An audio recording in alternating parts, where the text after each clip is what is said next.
मैं एक बार फिर से मृदुला को बुलाऊँगी, वो इस बारे में आप सभी से कुछ बातचीत करेंगी। Thank you Prachi ma'am.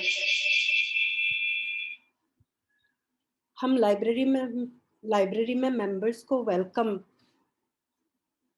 करते हैं ताकि वो रीडिंग में वेलकम हो। ज़्यादा लोग इंडिया में कभी भी ना लाइब्रेरी का वेलकम महसूस किए हैं ना रीडिंग का। इसलिए लाइब्रेरी में वेलकम और इनविटेशन से रिलेटेड प्रैक्टिसेस बहुत ही ज़रूरी है। हम सदियों के और पीढ़ियों के ज़ख्म के इलाज कर रहे हैं इन प्रैक्टिसेस के ज़रिए। तो मैं आपको कई प्रैक्टिसेस के बारे में बताऊंगी और ये प्रैक्टिसेस शायद एक दो पहले भी आपने सुने हैं, आगे भी बहुत सारे इन प्रैक्टिसेस के मेंशन होंगे ताकि आपको कई मौका मिले इनको समझने को।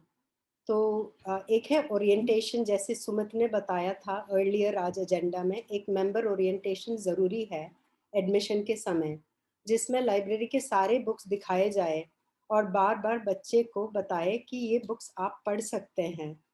जो आपको आज मुश्किल लग रहा है वो धीरे धीरे आसान हो जाएगा, और जो आपसे छोटे उम्र के बच्चों के लिए है वो आपके लिए भी है, क्योंकि आपके अंदर और मेरे अंदर भी अभी भी एक छोटा बच्चा है।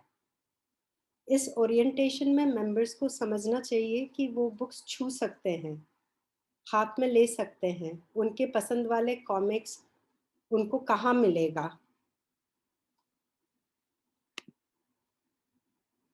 साइंस के बुक्स कहाँ मिलेगा, और वो रीडिंग करना चाहेंगे तो लाइब्रेरी के अंदर कहाँ करेंगे, और सर्कुलेशन डेस्क को कैसे अप्रोच करेंगे, और किताब घर ले जाना चाहेंगे तो वो कैसे कर सकते हैं। हम ये भी बताएंगे ओरिएंटेशन में कि आप नए हैं लाइब्रेरी में और चीज़ें कंफ्यूजिंग लगेंगे, मगर आप हमेशा सवाल पूछ सकते हैं। तो यहाँ मैं एक छोटी कहानी बताऊंगी कि एक बार एक छोटी लड़की मुझे एक शेल्फ की ओर ले जाकर उसके ओर इशारा करते हुए मुझसे पूछी, मैम, मैं अपनी पहले बुक इस शेल्फ से ली थी थोड़े हफ्ते पहले, और तब से कई हफ्तों के लिए मैं इसी शेल्फ में पढ़ रही हूँ। क्या मैं अब किसी और शेल्फ से बुक ले सकती हूँ? तो मुझे उसकी बात सुन के हंसी भी आई, और ये बात मुझे सीरियस भी लगी कि हमारे मेंबर, ये लड़की जो है 8,000 किताबों के बीच खड़े अपने रीडिंग का इनविटेशन, जो हमने इनविटेशन दिया था, वो गलती से सिर्फ एक शेल्फ का इनविटेशन समझ के बैठी। तो इस कहानी से दो आशीर्वादी बातें निकली। एक कि हमारे मेंबर्स बहुत साहसी हैं, और दूसरा कि अब उनको अपने हक का एक्सेलेंट लाइब्रेरी मिल गया। तो ये आई थिंक एक कॉम्बिनेशन है कि हम अच्छे ओरिएंटेशन देंगे, मेंबर साहसी भी है, और इसके साथ फिर हम वो जनरेशनल एक्सक्लूजन का करेक्शन कर सकते हैं। दूसरा प्रैक्टिस हमारा है कि हम बुक्स का ओपन शेल्फ्स रखते हैं और उसमें मेंबर्स को फ्री चॉइस देते हैं। तो दुनिया की सबसे बेस्ट लाइब्रेरीज में हमेशा किताबें ओपन शेल्फ्स में डिस्प्ले किया जाता है, और मेंबर्स को उन शेल्फ्स में से बुक्स के फ्री चॉइस मिलते हैं। ओपन शेल्फ्स का मतलब किताबें बंद दरवाज़ा, चाहे वो दरवाज़ा लोहे का हो या कांच के, मगर बंद दरवाज़ा के पीछे बुक्स नहीं रखे।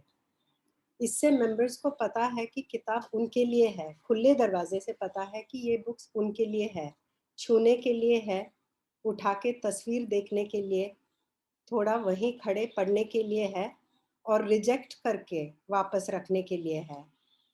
उनका हक है, बुक नहीं चाहिए, ये वाला नहीं चाहिए, मुझे दूसरा वाला चाहिए। ओपन शेल्फ्स के जरिए धीरे धीरे रीडर्स को किताबों की दुनिया से पहचान हो जाती है, यानी साहित्य से पहचान उनकी बनेगी। उनको किताबों के बीच का रिश्ता और किताबों के बीच का बहस भी समझ आएगा। मेंबर्स को अपने उम्र के लेवल के बुक्स, उनसे कम उम्र के लेवल के बुक्स और उनसे थोड़े से ज़्यादा उम्र के लेवल के बुक्स कभी भी मना नहीं होना चाहिए। किसी को कोई झिझक नहीं होनी चाहिए किताबों से। किताबें चुनने में उनको झिझक नहीं होना चाहिए, चाहे वो अपने उम्र के लेवल से कम लेवल के बुक्स चुन रहे हैं। बड़ों के लिए सरल बुक्स लाइब्रेरी में होनी चाहिए जो उनके इंटरेस्ट के हैं।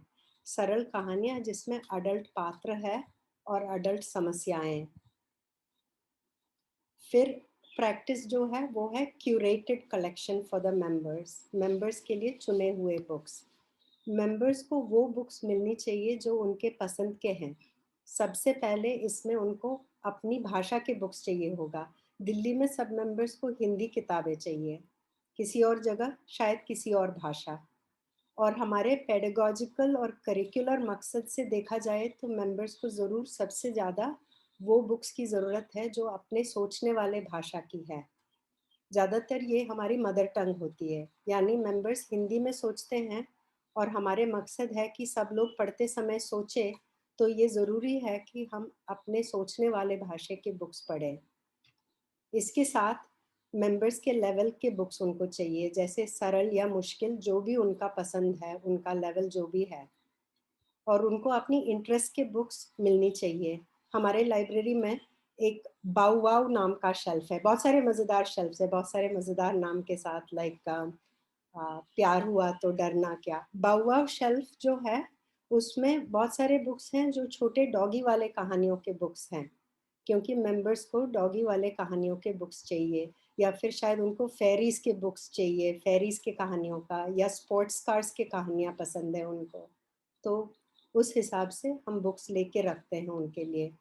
मेंबर्स के लिए पढ़ाई के बुक्स और नॉन फिक्शन रखना भी ज़रूरी है, बट वो रखते ये ध्यान देना है कि वो आउट ऑफ डेट ना हो, यानी एक्सपायर्ड इंफॉर्मेशन नहीं होना चाहिए उन बुक्स में। नॉन फिक्शन बहुत जल्दी पुरानी होती है, चाहे वो बाहर दिखने से नया लगे, उनका कवर अच्छा हो सकता है बट अंदर की जानकारी 20, 30, 40 साल पुरानी है, तो वो आउट ऑफ डेट है। बुक्स आप ऐसे अरेंज कर सकते हैं कि मेंबर्स को आसानी से मिले। आज एक कॉमिक बुक वर्ल्ड वॉर 2 के बारे में है, तो वो शायद कॉमिक बुक सेक्शन में रखो और कल उसको हिस्ट्री वाले सेक्शन में रखो। ये डिसीजन आप लाइब्रेरी के मेंबर्स की ज़रूरत के अकॉर्डिंग सोचेंगे तो आसानी से बुक की सही शेल्फ मिलेगा। और कल आपको फिर से सोचना होगा बुक्स का अरेंजमेंट बदलने को, क्योंकि मेंबर्स की ज़रूरतें बदलते रहते हैं। कोई भी लाइब्रेरी एक्सेलेंट लाइब्रेरी बनना चाहेगा तो उसमें बुक्स की जगह बदलते रहेगा। फिर चौथा प्रैक्टिस हमारे सामने वो है बुक्स टू मेंबर रेशियो। अपने लाइब्रेरी को लाइब्रेरी शब्द का नाम देना है तो हमेशा मेंबर्स और बुक्स का रेशियो का सोचना ज़रूरी है। अगर आपके लाइब्रेरी में 100 मेंबर्स है तो उनके लिए कितने बुक्स होनी चाहिए? ये सवाल का जवाब पे काफ़ी चर्चा हुई है दुनिया के कई लाइब्रेरी स्टैंडर्ड्स बनाने वाले संस्था में। तो ये काम करने से पहले मुझे पता भी नहीं था कि ऐसी संस्था है, जैसे इफ्ला और भी बहुत सारे संस्था है जो इस चीज़ पे चर्चा कर चुके हैं कि कितने बुक्स एक लाइब्रेरी में होना चाहिए। बहुत लोग मानते हैं कि एक कम्युनिटी लाइब्रेरी में पर कैपिटा 3 बुक्स होनी चाहिए। हमारे खिड़की ब्रांच लाइब्रेरी है जिसके आसपास कम से कम 50,000 लोग होंगे। तो एक पर कैपिटा यानी पर पर्सन, तो ये रेशियो हम हमारे खिड़की ब्रांच लाइब्रेरी में नहीं फॉलो कर सकते। 50,000 लोगों के लिए 3 बुक्स रखेंगे तो 1.5 लाख बुक्स हमें लाइब्रेरी में रखना पड़ता और उसका जगह नहीं है हमारे पास। मगर अंतर्राष्ट्रीय स्टैंडर्ड्स के अकॉर्डिंग जो स्कूल लाइब्रेरीज के लिए रेशियो बनी है, हम वो अडॉप्ट कर पाए और वो हम रखते हैं 7 बुक्स पर मेंबर, 7 बुक्स पर मेंबर। उसको हम मानते हैं इस रेशियो को, और वो हमारे कम्युनिटी लाइब्रेरी में काफ़ी कामयाब है। हमारे जिस ब्रांच में 1000 मेंबर्स हैं, ये खिड़की ब्रांच लाइब्रेरी में जहाँ 1000 के आसपास एक्टिव मेंबर्स हैं, उनके लिए हम 7000 बुक रखे हैं। इससे भी बढ़िया रेशियो है जो हम एक गोल समझ के इसमें काम कर रहे हैं, वो है 10 किताब हर मेंबर के लिए। एक रेशियो होना महत्वपूर्ण है क्योंकि एक स्टैंडर्ड रखना ज़रूरी है, और क्योंकि इस स्टैंडर्ड से मेंबर्स को एक किताब से भरे लाइब्रेरी मिल सकती है। स्टैंडर्ड के बिना कोई भी 100 पुराने कबाड़ी के लायक के किताब एक कमरे में इकट्ठे करके उसको लाइब्रेरी कह सकते हैं। और इससे क्या होगा, इससे उस लाइब्रेरी में जो आएंगे उनको गरीबी महसूस होगी और वो लाइब्रेरी आना छोड़ देंगे। कभी कभी ऐसे लाइब्रेरी चलाने वाले फिर मेंबर्स को दोष भी देते हैं कि हमने लाइब्रेरी बनाया और वो आए नहीं। नेक्स्ट मैं प्रैक्टिस बस 1 सेकंड में बताऊँगी रीड अलाउड्स। इसके बारे में तो पूरी ट्रेनिंग बनी है, इसके बारे में आपको बहुत इन्फॉर्मेशन मिलेगा आज और कल। बस ये बोलना ज़रूरी है कि ये हमारी सबसे ताकत वाली साधन या टूल है। हम किताब खोल के पढ़ेंगे तो उसका मज़ा मेंबर्स को मिलेगा और वो एक इन्विटेशन महसूस करेंगे। तो ये बहुत ही इम्पोर्टेंट हमारे पास टूल है रीड अलाउड। फाइनली मेंबर्स के सामने इनविटेशन पेश करके उनको रीडिंग में ले आने के बाद कई गलत प्रैक्टिसेस हो सकती है जिससे उनको लगे कि उनका इनविटेशन ख़त्म हुआ है। इसके बारे में एजेंडा में कई जगह हमें और जानकारी मिली भी है और मिलने भी वाली है। तो ये कौन सी प्रैक्टिसेस है मैं ब्रीफली बताती हूँ। मेंबर्स पे शक करना और इस शक से उनका परीक्षा लेना, जैसे कि क्या वो किताब पढ़े या नहीं पढ़े, कहाँ तक पढ़े, पूरे नहीं पढ़े, पढ़ के सुनाओ मुझे।